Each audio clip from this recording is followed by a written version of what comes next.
Welcome to Web3 Whiskey, a podcast about how the decentralized internet will change our lives. In each episode, we react to a future when users and communities have all of the power and when digital lives could be more vibrant than real life. And we drink whiskey while doing it.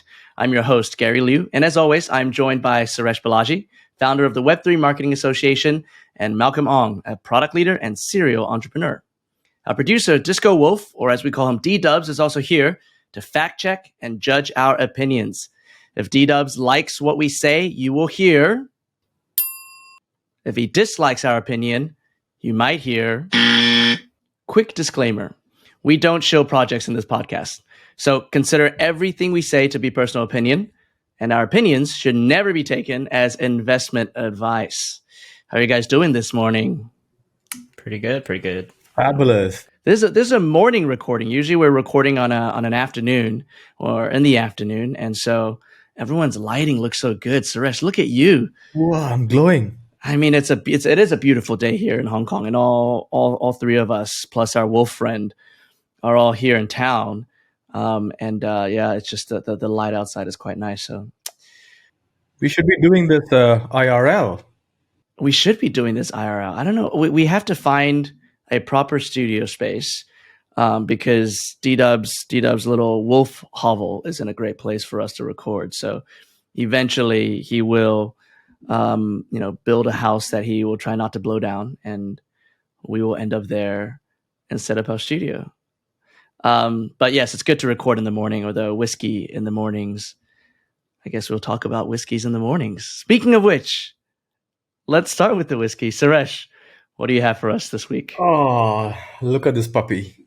It's beautiful. Mortlack 14. It is called the Beast of Dufftown for a reason. It's heavy duty. I mean, this is usually what I finish my night with. But, just because a little bit is left, I thought I should pick it up this morning.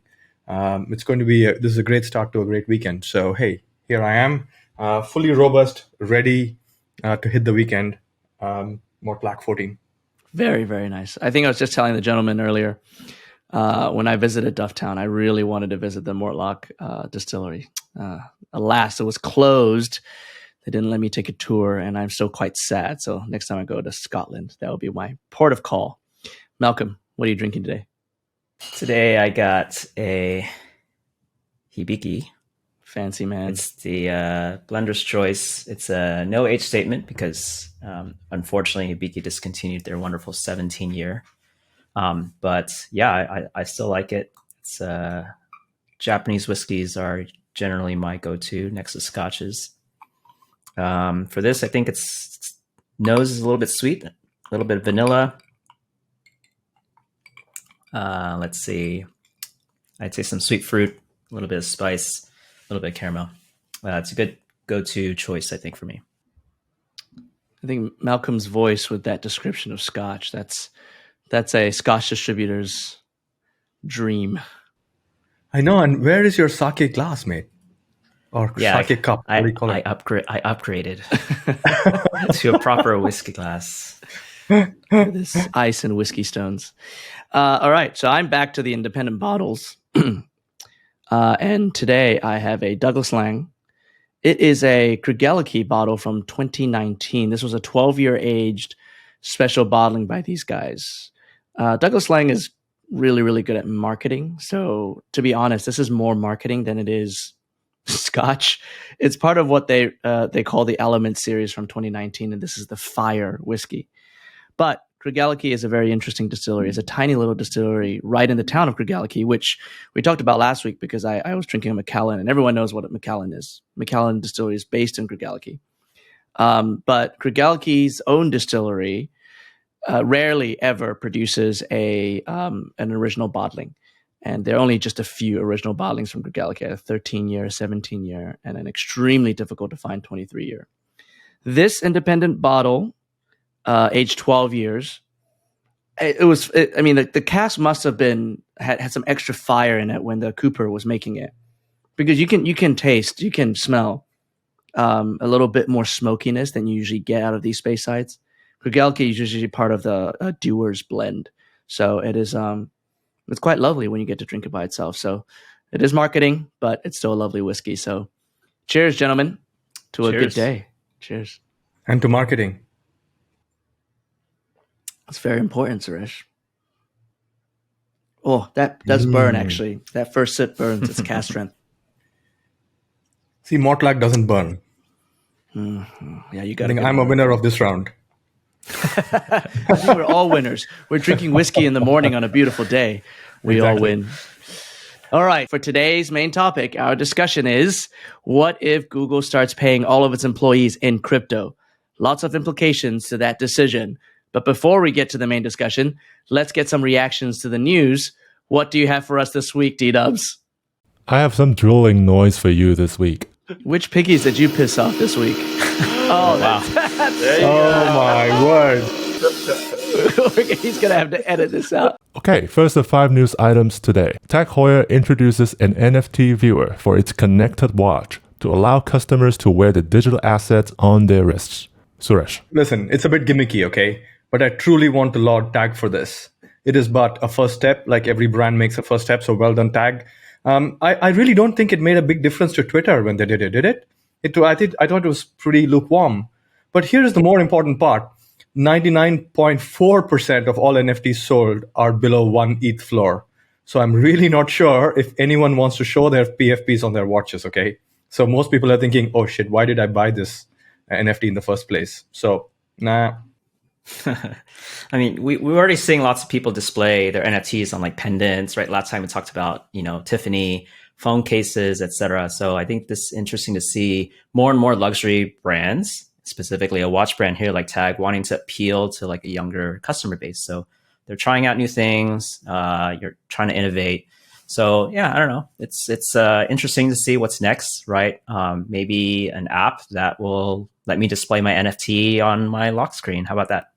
It's interesting, Malcolm, that you bring up both Tiffany and phone cases, which I assume you're talking about Casetify, where you can print your NFT on your phone case, because they're all connected to Tag. Well, at the very least, they seem to be somewhat connected to Frederick Arnault, who is the CEO of Tag and the heir apparent to the LVMH empire. So Frederick Arnault is already known as an avid NFT collector. And of course, LVMH also owns Tiffany and Bulgari, both of which have experimented with NFTs.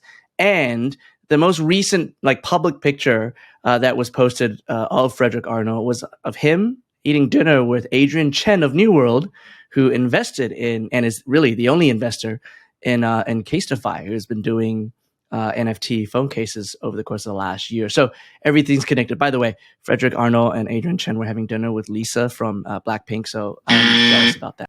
Oh, really? A buzz for Blackpink? All right, we're going to have to talk about that later, D-Dubs. Frederick's father, Bernard, dissed NFTs last year and explicitly said at the end of 2021 that LVMH was not interested in selling virtual sneakers. Clearly, there's a generation gap here, and Bernard's 2 sons have different interests and different expectations, because the sons and the brands that they're running seem to be embracing NFTs, or at least experimenting with it. But I would agree with Suresh, it's not really innovative, because I can effectively do the same thing on my Samsung watch just without the wallet authorization. And I'm not sure the wallet authorization really matters that much. All right, here's the second news item of the week.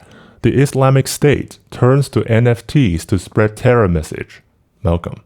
Yeah, I don't really understand this. I don't get why this needs to be done via an NFT, especially presumably the purpose is to broadly distribute and broadcast. Maybe for fundraising, I don't know. But is this just yet another way for them to spread propaganda? I don't really get it. I would say it's not really about distribution. To be clear, what this terror message is, it was a simple card that praised Islamist militants and attack, and it's propaganda, and it was minted as an NFT.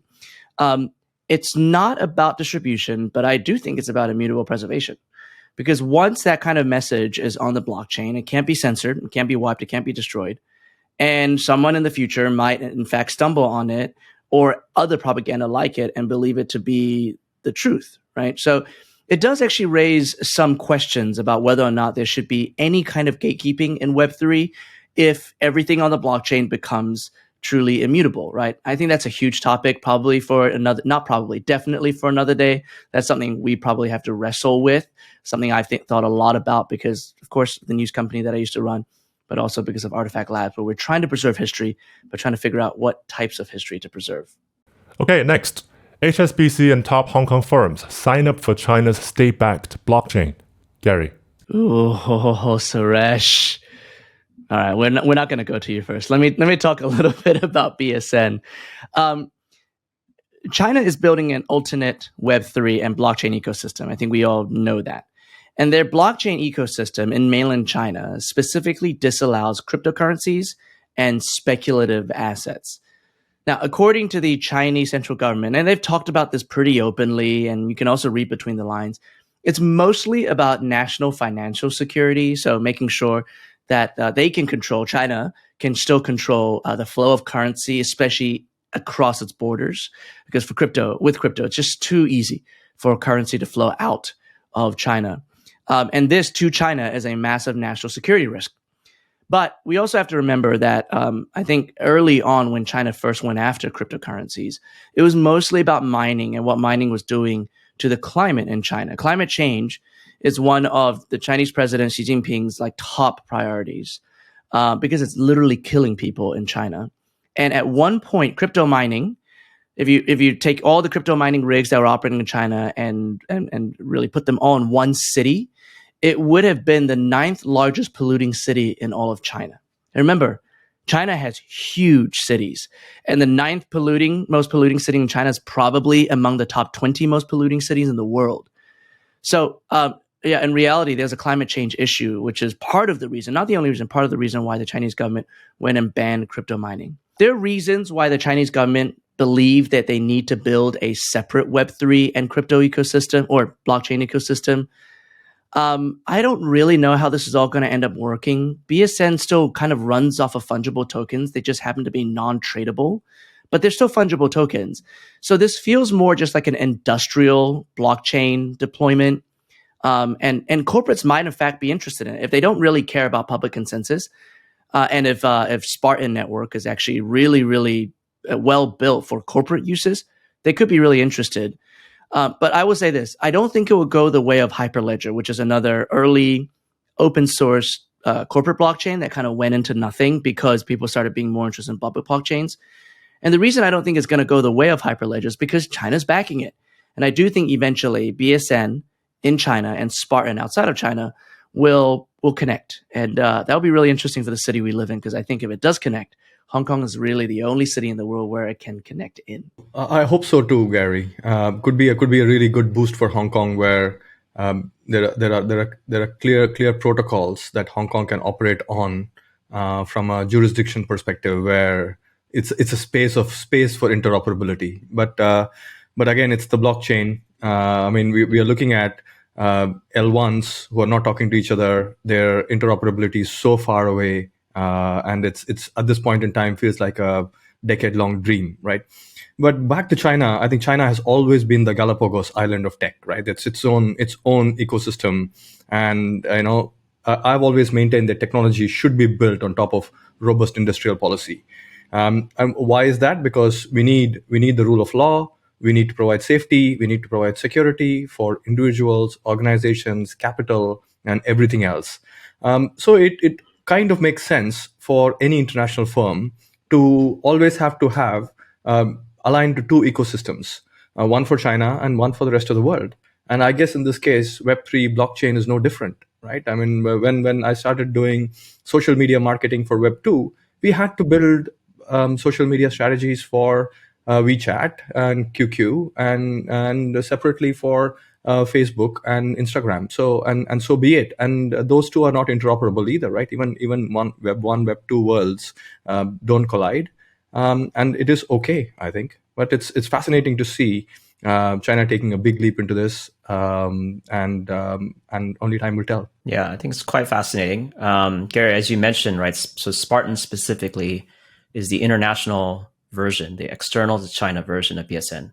And it's a cryptoless permission blockchain. So, on the one hand, I feel like it doesn't really sound like quote unquote blockchain at all, because I mean, A, it's cryptoless, B, it's permissioned, and C, it's coming out of China, as Suresh mentioned, the Galapagos island of tech. To me, then it's like more of a centralized state-controlled database that happens to be shared more.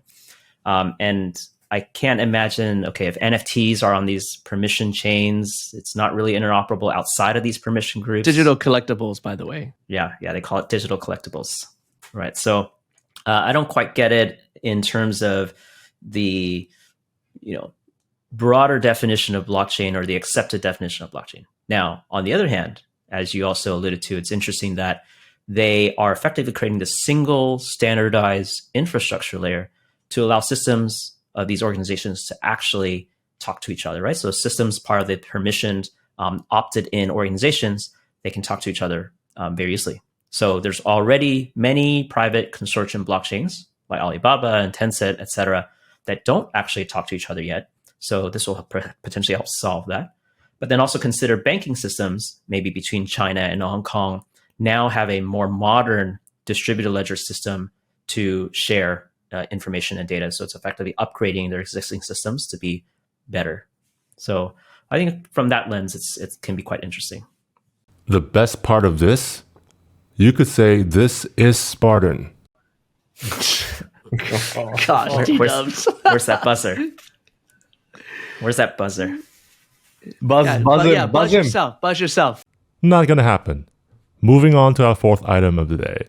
Venture capital firm A16Z introduces Can't Be Evil licenses. Suresh. You all know I'm a big A16Z fanboy, right? This space, the IP space, is probably what excites me the most about Web3. We have touched upon creator economies and participation economies in our past episodes. We've spoken about this in our previous episode. It's quite interesting how the NFT world is evolving. We have the conservative punks on one end. The middle seems to be sort of Yuga Labs and BAYC, where people have some IP rights to holders, and Moonbirds on the far left, with the CC0 and the drama and the fiasco around the hashtag CC0 summer. But it does make it does make sense for someone to come in and create a new form of license. But are A16Z the ones to create it? How will it get adopted, adapted, used, enforced? No one knows. Right? Again, industrial policy, legalities needs to come in, but all full points for trying. Also, why choose "Don't Be Evil"? The moniker from Google. Why are they the poster child for Web3? I don't know, but at least again, it's early days. They're trying. Well done. This is probably going to evolve into something much more meaningful for all NFT businesses, I would imagine. So Suresh, first of all, it's a little strange to be a fanboy of a VC firm. Second of all, they're calling it "Can't Be Evil" as a knock to Google.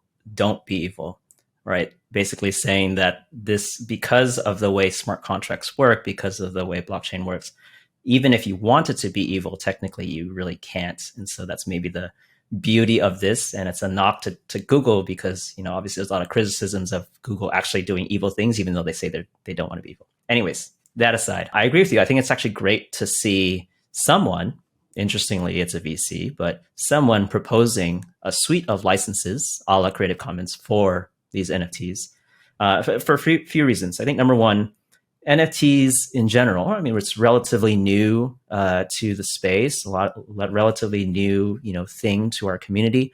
A lot of these projects don't even have licenses, or not even using licenses. So when you're buying an NFT, actually, there's no copyright that actually comes with it, right? Realistically, you're just buying the token. You're not buying the rights to that art or asset.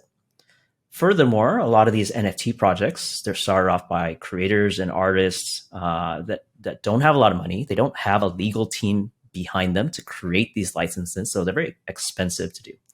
So it's great that, hey, let's work on a standard that everyone can do, right? So I think that's number one. Number two, I mentioned standard, right? So the fact that it's creating a standard, it allows the consumer to therefore trust that when I'm buying into NFTs, I don't need to do all this research to figure out, okay, what are the intricate details of the license that specific project may have done. When we create standards, and if this actually gets adopted, then that's going to be great. I can buy these NFTs without reading a bunch of legal documents.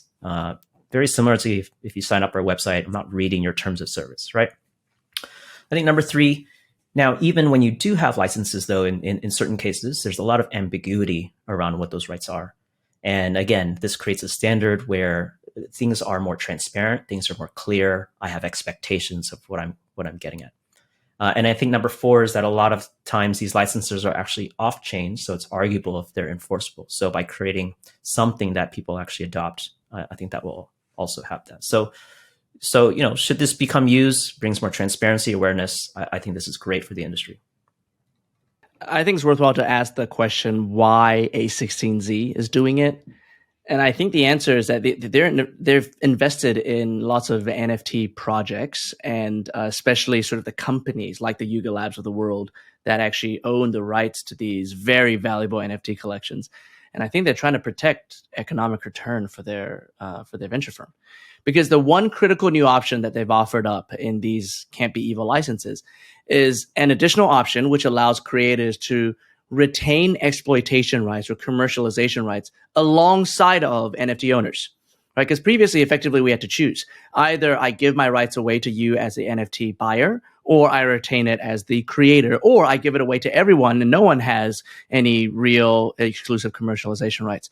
The one unique option, I think, in Can't Be Evil is that as a creator of an NFT and as an owner, we can effectively share commercial rights. I think that bridges, well, I mean, it's not bridging the gap. It's sort of it's the option that makes it easier to make a hard decision or not make the hard decision at all, to say that, okay, we both retain some level of control and some kind of level of monetization. So in this case, if Yuga Labs, as an example, adopted this kind of license, not that they're going to, and certainly not for Bored Apes, I don't believe, it means that Bored Ape owners can commercialize their Bored Apes, and Yuga Labs at any point in time can do the same thing. So that I think is what they were going after as a venture firm. I do think that, to Malcolm's point, publishing it and storing it on Arweave and making it so that it the actual license language itself is decentralized and then therefore can be directly referenced in the smart contract, that was a smart move. How does this get enforced? If somebody, that's the big question for me. Yeah, we have to see case law, right? Eventually. So as of right now, there hasn't been any major case law. There's no precedent yet on what happens if I go and actually now Moonbirds is a bad example because Malcolm no longer has the exclusive commercial rights. But let's say that Malcolm has a Bored Ape. I don't know whether or not he does. He seems like a kind of person who might. But if he did, what would happen if I go and print a bunch of T-shirts of his Bored Ape and he comes after me in a court? What happens, right? So that precedent hasn't been set yet. Final news item of the day. Binance switches all USD coin to its own stablecoin. Malcolm. Yeah, so Binance basically announced that they're going to automatically convert all holdings of USD coin, Pax Dollar, and True USD. So these are 3, stable coins into their native stablecoin, BUSD. For context, BUSD is the 3rd largest stablecoin next to Tether, USDT, and USD Coin, USDC. And so, the one in particular that caused a lot of questions is USDC, given their size. Now, to clarify, Binance is not ending support of these tokens. You can still deposit and withdraw, but they're simply eliminating the trading pairs. What this does, of course, is that it effectively creates, consolidates the dollar liquidity into BUSD, bringing more value into it. So, of course, there's a lot of controversy of like, hey, is this anti-competitive move, right, for Binance? So it's very interesting, and there's a lot of like polarizing reactions to this. But one other thing that I found interesting too is that the CEO of Circle, which is actually one of the key members and issuers behind USDC, actually said counterintuitively that this actually might help because the nature of BUSD is very contained to Binance's ecosystem, which means that what this actually might create is that USDC becomes a de facto bridge, right, between maybe Binance, in and out of Binance, versus other exchanges. Partly also because it's very unlikely for BUSD to be a standard in other exchanges, right, outside Binance. Now, there's no mention of USDT, Tether, And I think this move will actually hurt Tether. And in fact, eventually this might even happen to Tether also. But I think Binance is just not really touching it because, it's the top stablecoin right now. So it'd be quite disruptive if they did that. I actually think that Binance is preparing for BUSD to live outside of its ecosystem. That seems like the natural next move, because stable coins are in effect the reserve currency for Web3, for the crypto ecosystem. Economists are going to go after me for saying that, but it's effectively what that is. And as long as USD, so US dollars, remains a reserve currency for the world, I think whoever controls the largest stable coin, used for transactions and used for bridging between protocols, will have a lot of power. Now, today, for USD, there's currently about $2 trillion US dollars in circulation versus only about $150 billion in all stablecoins combined. So that's less than 10% right now. So we have a long way to go for stablecoins to become as important in the economic structure as USD is. But we're already at around 10%. And so at this volume, the competition is going to really get started. And I think Binance is making it's a very anti-competitive move, but at the same time, they're number 3 and they're making this move to try and get to number 2 and maybe eventually number 1. Stable coins should be inherently stable, but I'm feeling like I'm on a bit of shaky ground here. Stable coins are USD backed, but USD has no assets backing it. So I'm not sure if stable coins are truly stable and if they're truly cryptocurrency. Hey, D-Dubs, can we bring Satoshi into the next show and ask him / her a few questions about this and what they feel about it? Well, how do you know I'm not Satoshi? Wolf's Clothing. Ooh. Yeah, that'll be breaking news right there. All right. Now I'm going to let Gary introduce the main topic of the week. Thank you so much. That was a long reaction to the news because those are some really, really interesting news topics this week. So thank you, gentlemen, for your points of view. Let's get to our main topic. What if Google starts paying all of its employees in crypto? The boundaries here, and I think that we don't have that many boundaries for this week's discussion. I think all of us are going to probably set our own assumptions for our reaction to this or the implications we want to talk about. But the one thing I want to clarify before we jump into this discussion is that we picked Google as a company, not necessarily because of its products or not because Google has made any mention of intent to start paying in crypto, but because Google is a well-known company that has a huge amount of impact on corporate culture around the world, and it employs a lot of people, 150,000 employees worldwide at last count.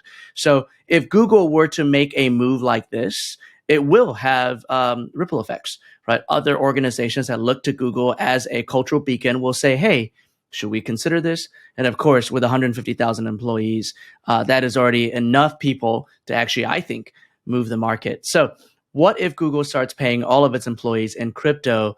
I want to start by going to Malcolm to talk a little bit about what the implications might be.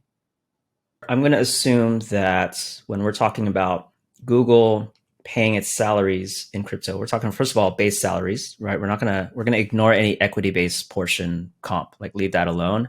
Partly also because, Google doesn't yet have a native crypto token, but let's leave equity side alone.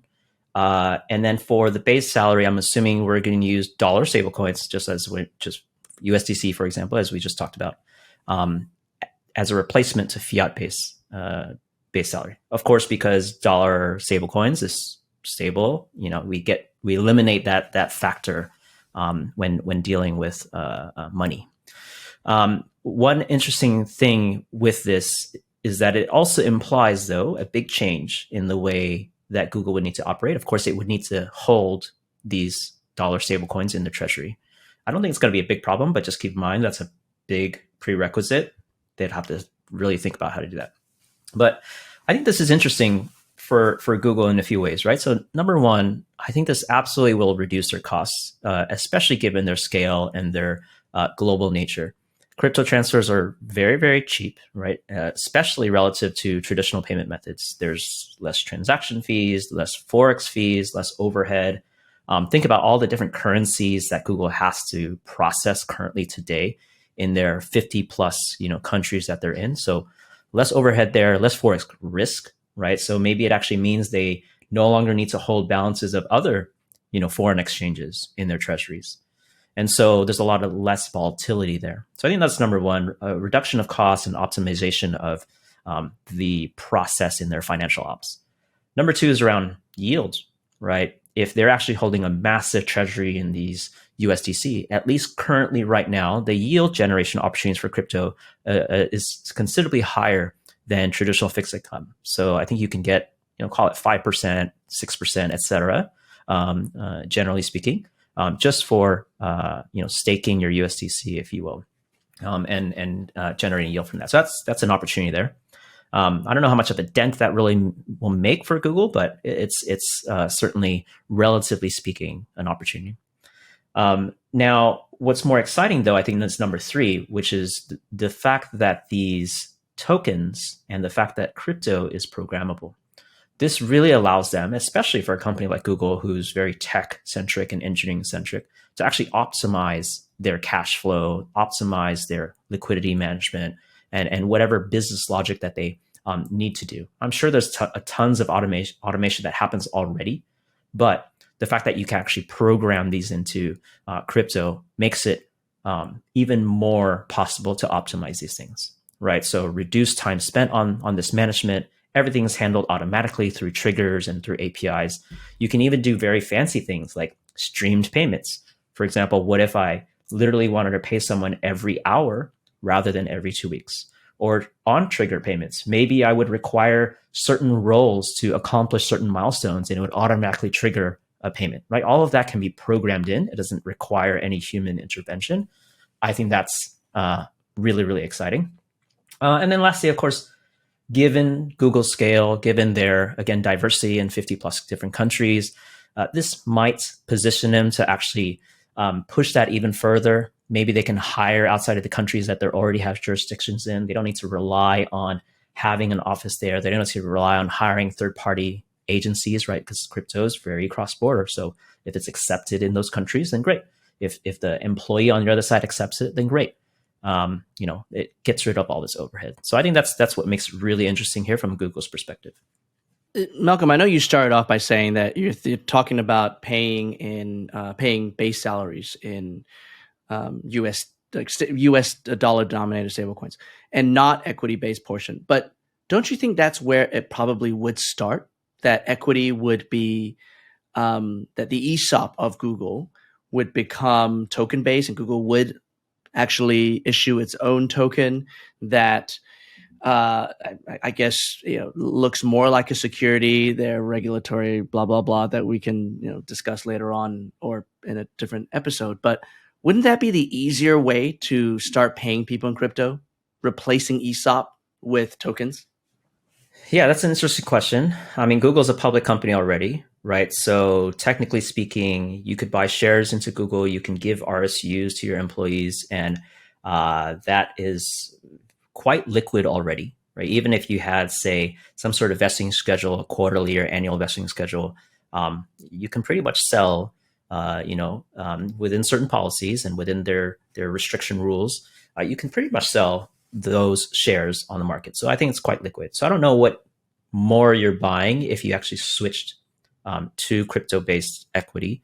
It would probably be a heavy lift if you do that. Now, maybe if you consider employees that are not able to buy, shares or not able to trade those shares freely.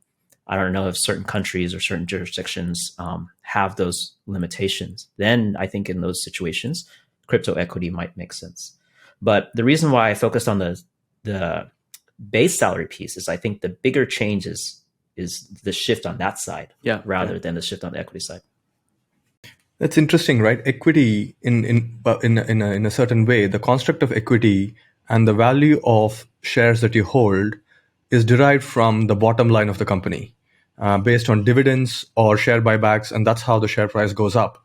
But by giving token equity or create their own token, we are talking about taking a piece of the top line / revenue / the value added pre-cost. So in some way, employees get to participate in the top line when it's token equity, for example, or tokens being distributed as part of their value added versus being part of the bottom line, and that probably has bigger implications around their cost structure and how they manage their entire balance sheet. But it's fascinating.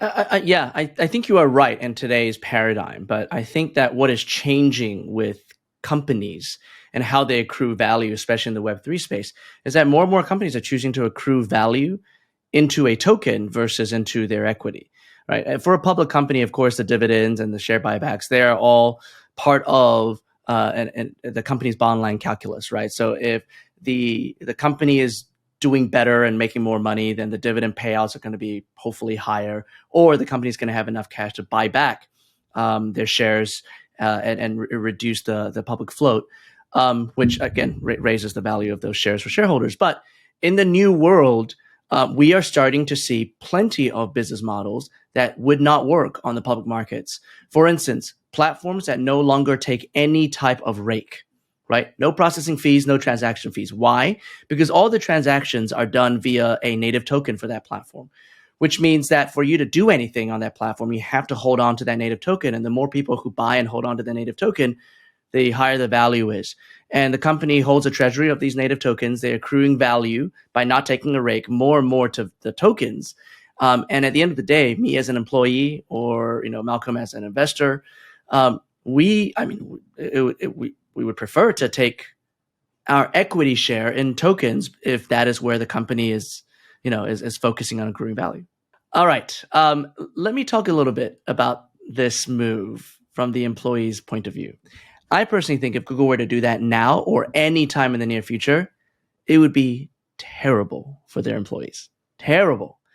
And there's several reasons. The first big one being banks are not willing to accept cryptocurrencies, and banks are not even willing to accept fiat being off-ramped from crypto exchanges or crypto wallets, right? Suresh is a banker in his off time, and he knows full well that today, either the bank that he works for now or the bank that he used to work for, if I tried to off-ramp crypto, any material amount, I'm talking just even a few $1,000s, my account will be blocked. It will be flagged for anti-money laundering concerns and issues. And again, I'm not dismissing that there are major anti-money laundering issues here, because most exchanges and definitely a lot of off-ramping solutions do a very poor job of KYC and AML.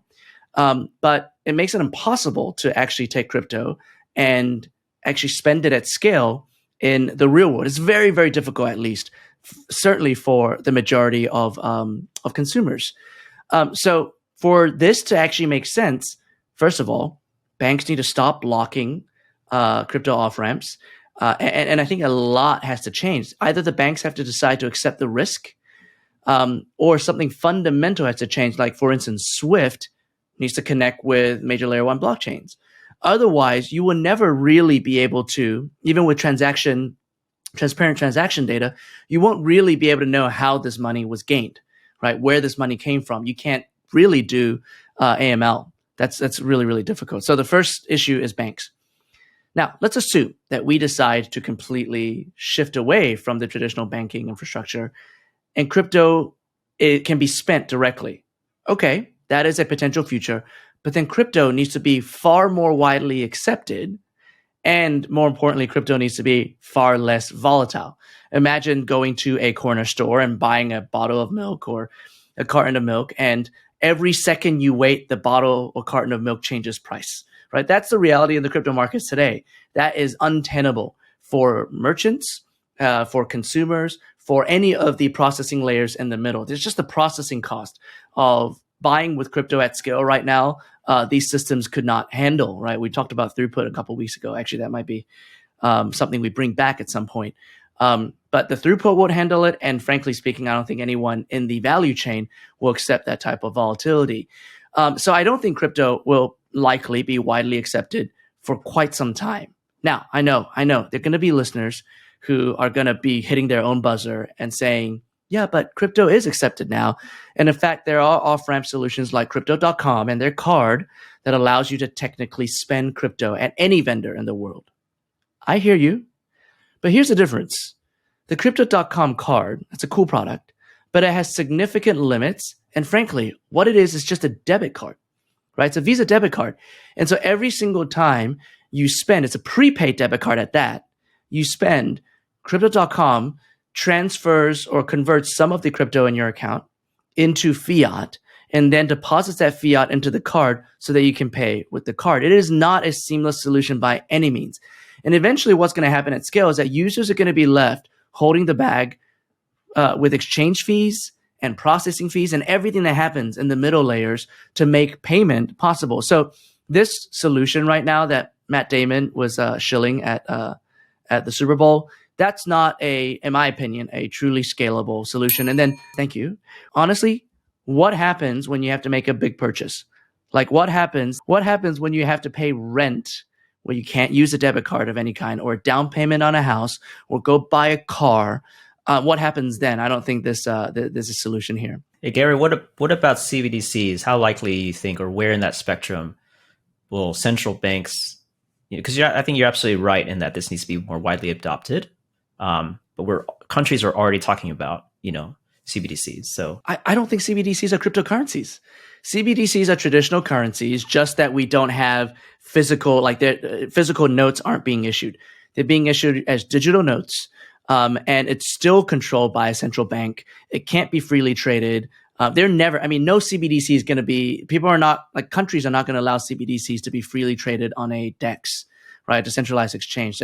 If that's the case, they would not have any control over the flow and the use of those currencies. They can't track it. So I don't think CBDCs are cryptocurrencies at all. I think they're digital currencies, but not crypto. And then one final thing I want to bring up is taxes. Okay, right? Death and taxes. With taxes specifically, wallets today are generally anonymous, right? There is no way to tax an anonymous. It's very, very difficult to tax an anonymous wallet. And at scale, I have absolutely no idea how the IRS in the United States or any tax authority in the world could possibly do that. So if I can eventually start paying for things directly from my wallet, and I completely skip the traditional finance industry or financial infrastructures of the world, how is my income taxed?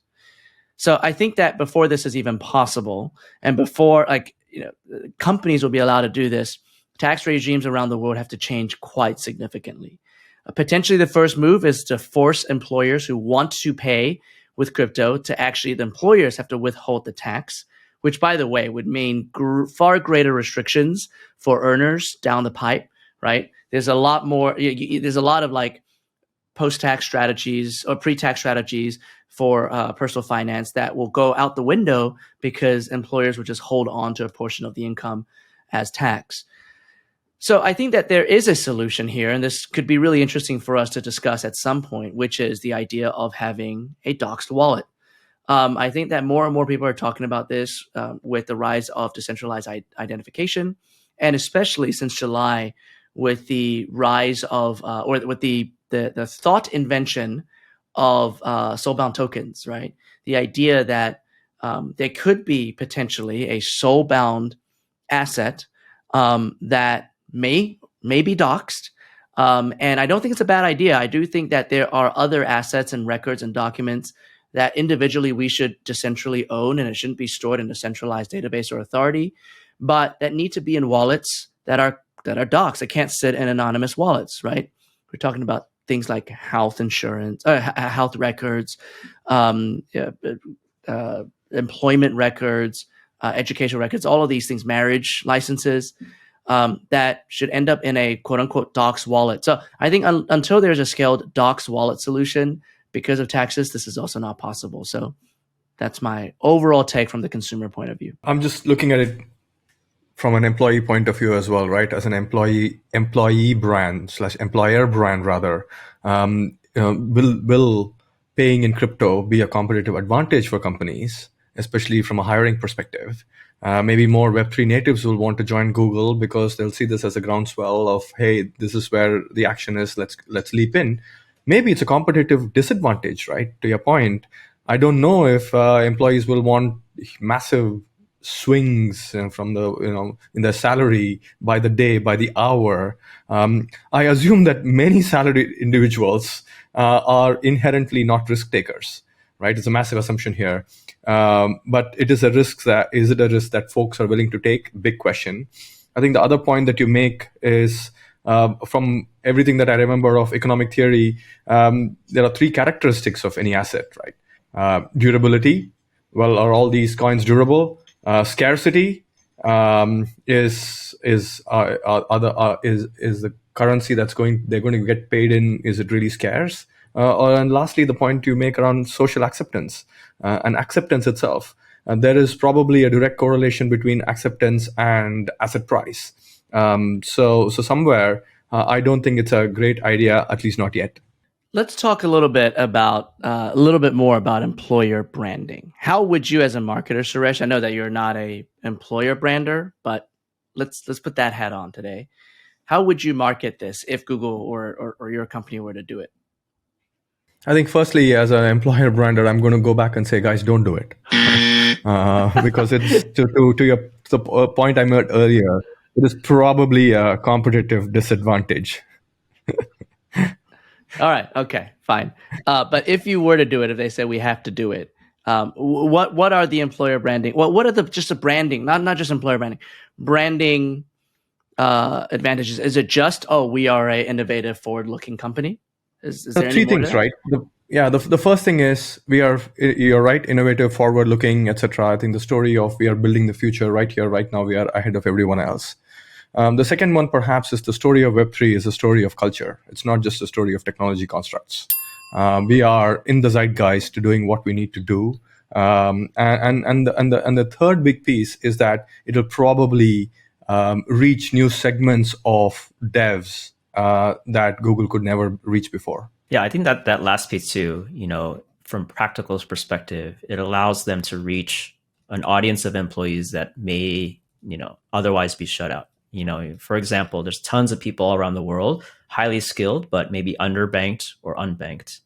And crypto kind of solves that as well. So I think that last point is, from a practical perspective, is quite interesting too. So maybe we'll see this not in the US with a big US company like Google, but rather we'll see it in a developing market. This certainly seems like a solution that a big company in a developing market with employees that don't have access or have less access to traditional banking, and who could benefit from daily compensation, the programmable nature of it, the fluidity of it, that might be a solution for developing markets more so than developed markets. There's so much here. I think we bit off a little bit more than we could chew for a single podcast. So I do think that we have to return back to some of the subtopics that we touched on. We didn't fully litigate.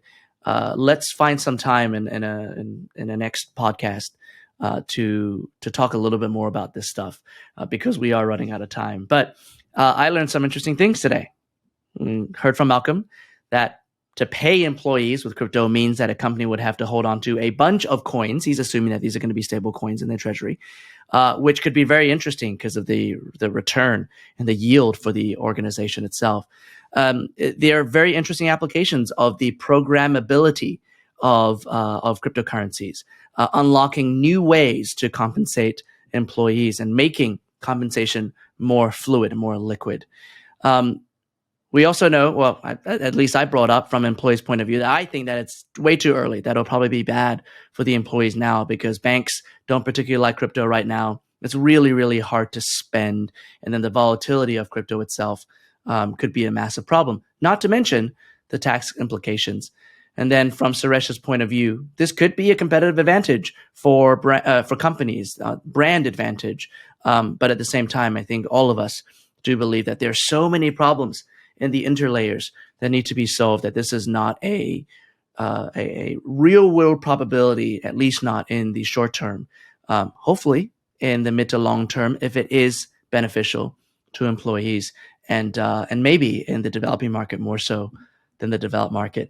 And throughout this conversation, including the news reactions, we got some buzzes and some dings, although I have to say that D-Dubs kind of, buzzed others and gave himself props. And I think that there was definitely a major buzz that he should have punished himself with, that went unpunished. It was a little bit too silent, D-Dub. So we're going to talk about objectivity here later, mate. It's a little bit uninspired, the voting today, the judgment today.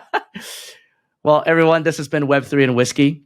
Please subscribe to this podcast on your preferred audio platform. And if you're watching us on YouTube, please hit that like and subscribe button. Also, please join our weekly Departures newsletter, where we further explore Web3 innovations and provide explainers for the enterprise world. Join us next week for more Web3 debates and definitely more whiskey. I'm Gary Liu. Thank you for listening. See you next time. Cheers. Cheers, chaps.